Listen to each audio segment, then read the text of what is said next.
Hello guys, tayo ay magluluto ng white rice for today. Pero guys, iba ang pamamaraan ko sa pagluluto ng white rice. Iba-iba naman, pwedeng pinapakuluan ko lang diretso. Ito guys, binabad ko na yung rice natin na basmati rice. 30 minutes yan. Tapos sinala ko na para maano na siya mag-dry bago ilagay natin siya doon sa igigisa nating sibuyas at cardamom. Tapos yung musmar nila guys at saka yung cinnamon stick, lalagyan ko siya para mabango. Yan, nilagay na natin ang ating mantika.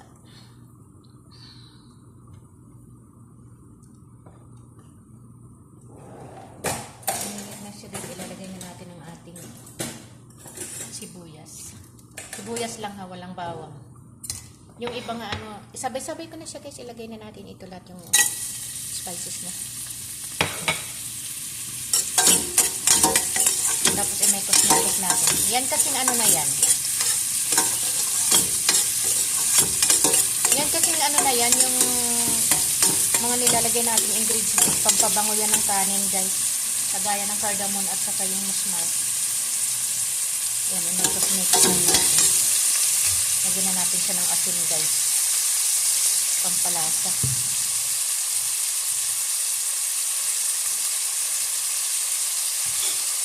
Saka natin mamaya ilalagay natin ang ating kanin.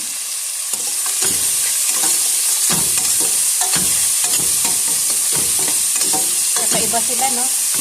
Sa atin ang nilalagyan ng mga sibuyas is ano lang, yung mga ulam natin, kagaya ng mga nagluluto tayo ng mga ulam natin. Dito, kahit kanin, nilalagyan nila ng sibuyas yan, guys.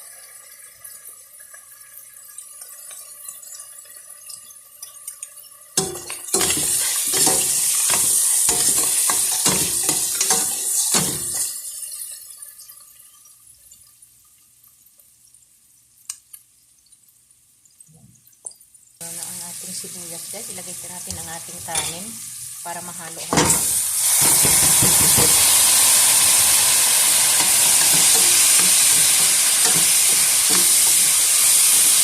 Saka na natin siya lalagyan ng tubig. Lagyan na natin siya ng tubig. Nalagay na natin ang ating tubig guys.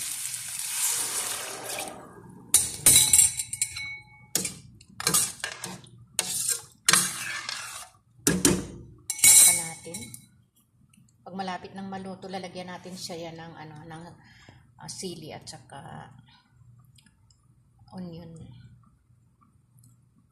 Yung pinirito kong onion, guys. Ano natin ang ating kanin? Ayan, painin na siya.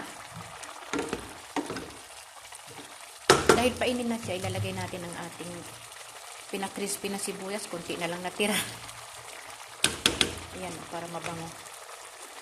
Tapos lalagyan natin siya, guys, ng yung resin.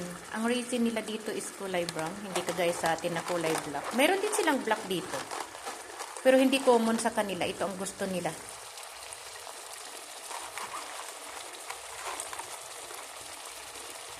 Tapos lagyan natin siya ng sili, guys. Ayan. Ganyan sila. Kahit kanin may sili. Sana all. Pati kanin may sili. Yan. Takpan natin. Maya-maya okay na yan.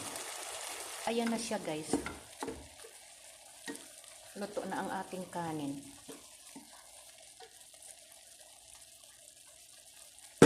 Pwede na iserve. Dry na siya. Ganyan lang siya guys. Iba ang kanin nila kasi dito eh.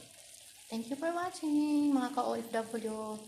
Ang mga taga Middle East lang ang nakaka-relate sa mga luto nila dito guys. Pati ang bigas kailangan ibabad mo pa ng mga 30 minutes. Kasi matigas ang bigas nila dito. Pero super alsa talaga siya.